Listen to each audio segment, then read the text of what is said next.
semua. Pagi. Mulai dengan pembelajaran kita pada pagi hari ini, saya minta kita keras untuk memimpin kita dalam doa. Baik, Kak Guru dan teman-teman, sebelum kita mulai dengan pelajaran kita, mari kita sama-sama melakukan doa. Mari kita berdoa. Bapa kami yang surga, Bapa yang mamur dan makasih. Terima kasih kami mempersembahkan apa yang diajarkan oleh Pak agar kami bisa mengerti. Melalui dan permohonan kami, terima kasih Tuhan. Amin. Baik, sebelum memulai pembelajaran kita pada pagi hari ini, Pak ingin bertanya, apakah semua sehat menerima pelajaran pada pagi hari ini? Sehat. Oke, berarti kita siap belajar ekonomi pada pagi hari ini. Tapi sebelum kita memulai dengan pembelajaran kita, maka saya akan absen terlebih dahulu. Kira-kira ada berapa orang yang sudah masuk kelas ini hari? Dua. Atas nama siapa? Ini Pak mau bertanya kembali mengenai materi minggu lalu. Kira-kira siapa masih ingat mengenai materi minggu lalu? Kita berbicara tentang apa minggu lalu? Materinya tentang apa? Perilaku ekonomi. Perilaku ekonomi dan rumah tangga konsumsi atau konsumsi atau konsumen sama. Ya, konsumsi itu. Rumah tangga konsumen atau konsumsi itu sama. Yang kedua rumah tangga produksi. Yang ketiga apa? Rumah tangga pemerintah. Dan yang terakhir atau yang keempat adalah rumah tangga. Hari ini atau pada pagi hari ini kita akan belajar mengenai permintaan dan penawaran. Itu tidak salah materi kelas 7 sampai 9 itu pernah. Kalau kalian di SMP pasti guru-guru ekonomi pasti sudah pernah menyinggung mengenai itu. Tetapi sebelum kita mulai dengan pembelajaran, maka kalian perlu tahu tujuan pembelajaran kita pada pagi hari ini. Pertama, itu peserta didik mampu menjelaskan pengertian permintaan dan penawaran. Yang tujuan yang kedua, peserta didik mampu mengidentifikasi faktor-faktor yang mempengaruhi. Artinya faktor-faktor yang mempengaruhi apa? Faktor-faktor yang mempengaruhi permintaan dan penawaran. Hari kita berbicara mengenai permintaan dan penawaran. Yang ketiga, peserta didik mampu mengidentifikasi hukum permintaan dan hukum penawaran dengan benar. Dan yang terakhir, peserta didik mampu mendeskripsikan kurva permintaan dan kurva penawaran dengan benar. Pertama, pengertian permintaan. Dari permintaan itu adalah jumlah barang dan jasa tertentu yang diminta dan mampu dibeli oleh konsumen pada berbagai tingkat harga tertentu. Dinamakan dengan ini permintaan. Sedangkan kalau penawaran itu berkaitan erat dengan yang tadi kalian itu penjual atau juga biasa orang sebut dengan kata lain itu produksi. Ya tuh, supaya kalian kalian jangan terjebak dan sampai kalian berpikir permintaan ini apa? Permintaan itu konsumen. Misalkan kita mau membeli suatu barang, berarti kita meminta toh, meminta untuk membeli suatu barang. Nah itu datanya dari mana? Datanya dari ini penawaran atau penjual. Tinggal bedakan sesimpel itu saja. Minimal kalian bisa membedakan itu. Oh kalau permintaan itu yang mana? Permintaan itu yang kita konsumen sebagai konsumen, ya kan? Iya. Tapi penawar itu siapa? Penawar itu orang yang memproduksi barang, menghasilkan barang. Dia tawarkan di barang, ya toh? Iya. Makanya itu disebut dengan penawar. Itu perbedaan antara permintaan dengan penawar. Dan letak perbedaan permintaan penawaran sebenarnya simpel. Hanya kalian bisa bedakan. Itu kan penjual dengan pembeli sama-sama bertemu di mengadakan transaksi di pasar. Ini kita bahas terlebih dahulu faktor yang mempengaruhi permintaan terlebih dahulu. Yang pertama, harga barang.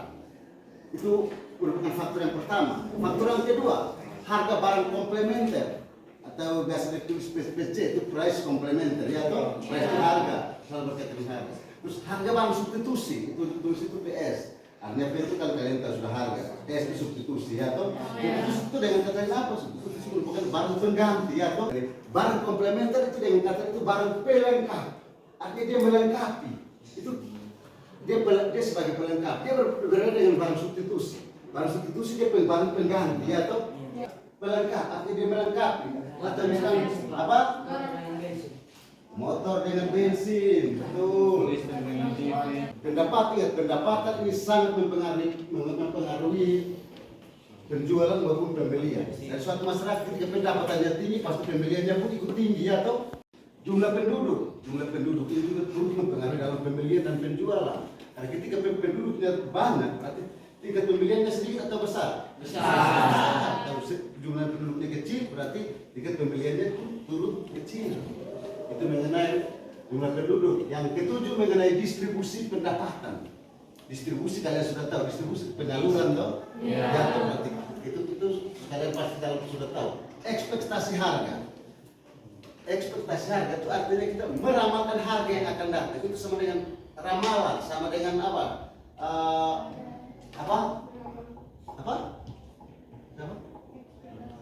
Ya, ekspektasi harga atau itu diidentik dengan huruf E. Dalam fungsi penawaran itu dia selalu positif. Contoh, dia selalu berhubungan positif. Dan dalam fungsi permintaan itu dia selalu negatif. Mengapa? Karena yang namanya pembeli itu dia maunya naik turun. Dia mau supaya dapat kualitas, dia mutunya bagus, tapi harganya harus di bawah. Ya, harganya harus rendah. Ya, toh? Itu terbalik dengan penawaran. Hukum permintaan. Saat harga suatu barang naik, maka jumlah barang yang diminta akan turun. Begitupun sebaliknya atau ceteris paribus. Nanti Pak jelaskan apa itu ceteris paribus. Yang kedua, hukum penawaran.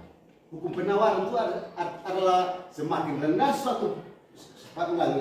semakin rendah harga suatu barang, semakin sedikit barang yang dijual. Dan sebaliknya semakin tinggi suatu barang, semakin banyak jumlah barang yang dijual dengan syarat ceteris paribus. Seperti minggu lalu kelompok 1, 2, 3, dan 4. Kelompok kita masuk pada penjelasan yang berikut, Pak akan membagikan LKPD untuk kita sama-sama mengerjakan.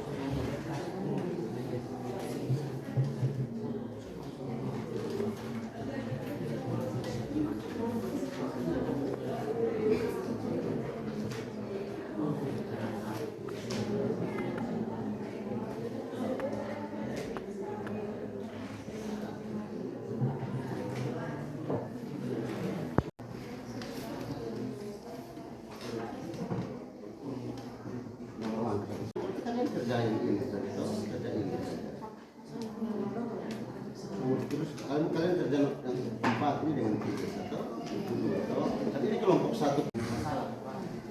Iya, nanti di soal sini teknologi telah membantu untuk meningkatkan produktivitas para pekerja dalam bidang industri. Dampak apakah yang disebut teknologi terhadap permintaan dan penawaran? Pikir itu hanya kemajuan teknologi sekarang. Pengembangan terhadap permintaan ini permintaan dengan penjualan dengan pembelian atau ngasih barang dengan konsumen. Kira pengaruhnya seperti apa? Yang kita sempat teknologi maju sampai pesat atau maju teknologi sampai pesat. Kira dampak terhadap permintaan yang kena atau masuk terhadap permintaan yang kena seperti apa?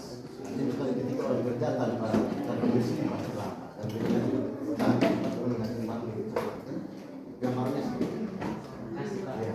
Itu artinya hal yang pasti mengenai dampak ini tidak ada dampak negatif negatif tidak keluarga tapi ada dampak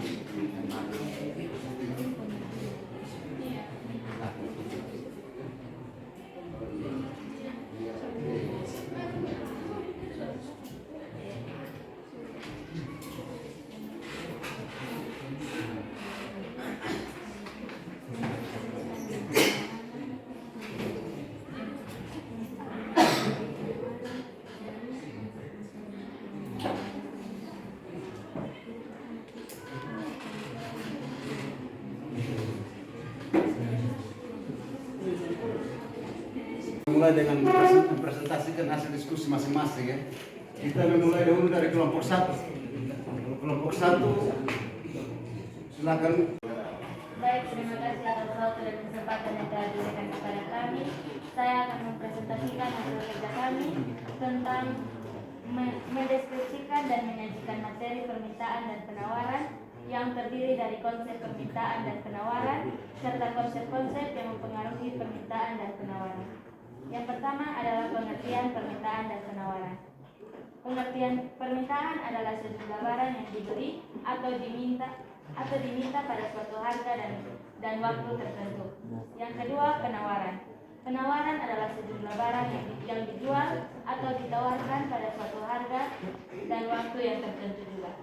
Yang kedua adalah konsep-konsep yang mempengaruhi permintaan dan penawaran, yaitu yang pertama, konsep permintaan. Konsep permintaan ada 10 konsep permintaan, yaitu yang pertama, harga barang yang bersangkutan. Yang kedua, harga barang lainnya. Yang ketiga, pendapatan per kapita. Yang keempat, selera masyarakat. Yang kelima, jumlah penduduk. Yang kedelapan, perkiraan harga di masa mendatang. Kesembilan, distribusi pendapatan.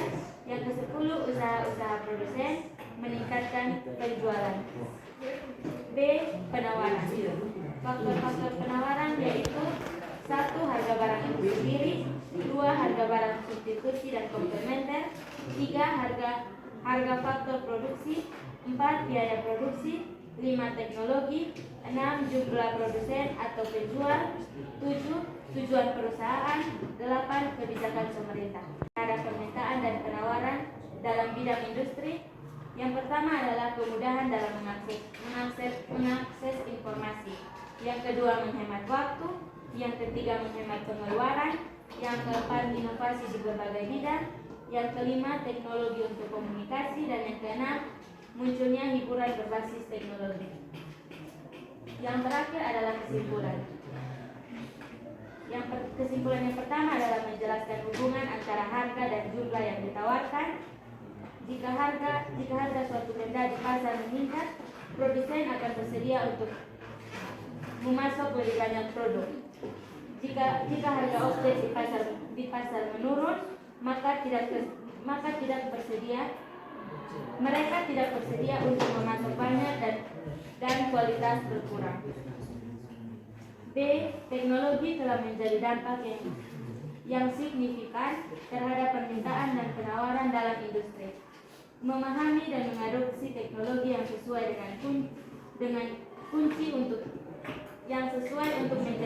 untuk tetap kompetitif dan berkembang dalam pasar yang terus berubah. Demikian hasil presentasi kami. Jika ada pertanyaan, waktu dan tempat, kami persilakan. Waktu selanjutnya kami berikan kepada kelompok 2. Terima kasih. Kesempatan diberikan kepada kami kelompok 2, kami akan mempresentasikan hasil diskusi kami. Yang pertama, fungsi permintaan adalah fungsi yang menunjukkan hubungan antara variabel harga dengan variabel jumlah barang yang diminta.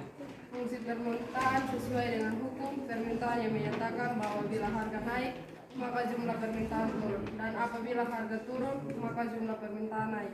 Dari hukum tersebut dapat diketahui jika jumlah barang yang diminta memiliki hubungan negatif dengan harga sehingga konstan jumlah fungsi permintaan akan selalu bernilai negatif.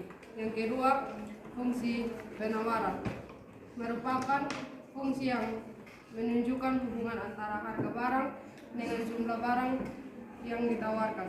Fungsi permintaan harus sesuai dengan hukum penawaran yang berbunyi pada harga barang naik, maka jumlah barang yang ditawarkan juga mengalami kenaikan. Sedangkan pada saat harga barang turun, maka jumlah barang yang ditawarkan juga mengalami penurunan.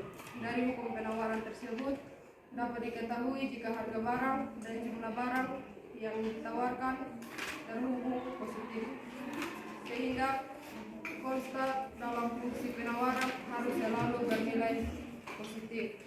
Yang ketiga, dampak positif dari teknologi dalam permintaan dan penawaran dalam bidang industri adalah dulu tidak ada yang membeli barang lewat media sosial. Sekarang melesetnya teknologi, sekarang kita bisa membeli barang dengan media sosial. Jika tidak perlu keluar rumah, sisa menunggu barang yang akan datang sesuai dengan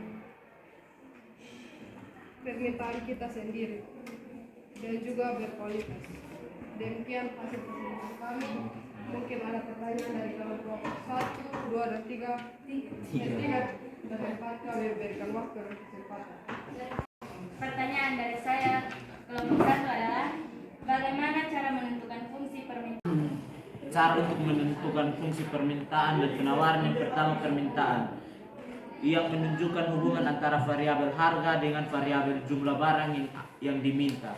Yang kedua, penawaran, hubungan antara barang dengan jumlah barang yang ditawarkan. Terima kasih. Terima kasih. Apa hubungan antara hukum permintaan dan penawaran dengan harga keseimbangan pasar? Hubungan yang pertama, permintaan jika permintaan naik,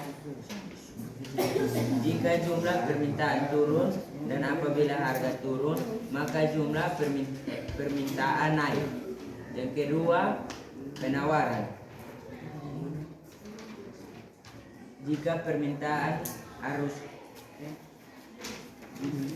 jika harga barang naik maka jumlah barang yang ditawarkan juga mengalami kenaikan. Sedangkan pada saat harga barang turun maka jumlah barang yang ditawarkan juga mengalami penurunan. Penawaran seperti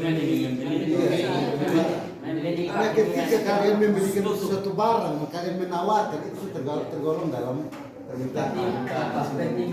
Saling tawar menawar. Silakan.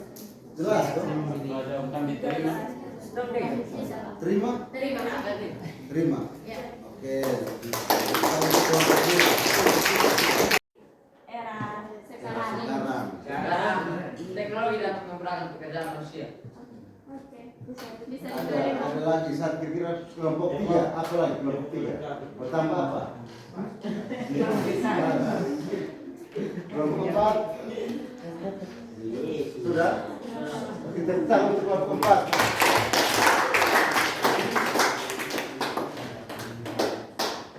Kita tadi dari diskusi tadi mengenai yang pertama itu mengenai pengertian permintaan dengan penawaran, yang kedua itu mengenai faktor-faktor permintaan dengan penawaran, dan yang ketiga itu mengenai apa? Jadi itu mengenai hukum permintaan dengan hukum penawaran, dan yang terakhir adalah mengenai kurva permintaan dengan kurva penawaran. Jadi itu semua materi mengenai pengertian permintaan dengan penawaran kita sudah membahas pada siang hari ini. Evaluasi soal yang pertama, siapkan kertas, jadi kertas. Soal yang pertama,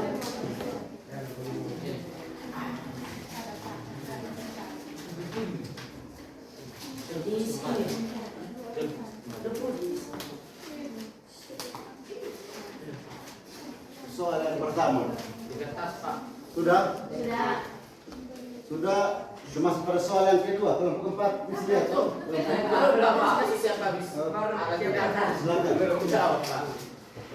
Silakan.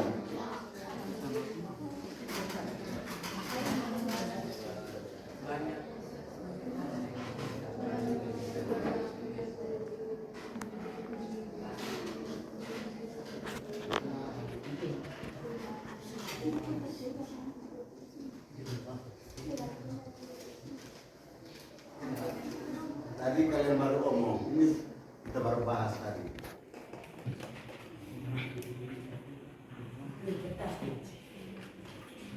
Sudah?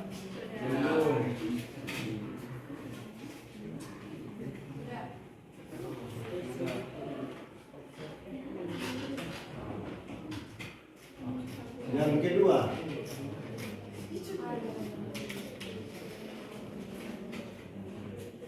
kita minggu depan kita akan belajar tentang keseimbangan pasar.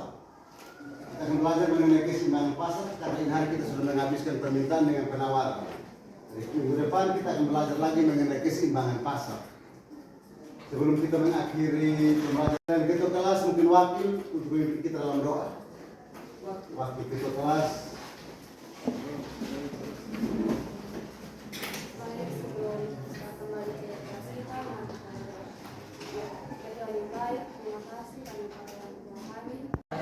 Shalom.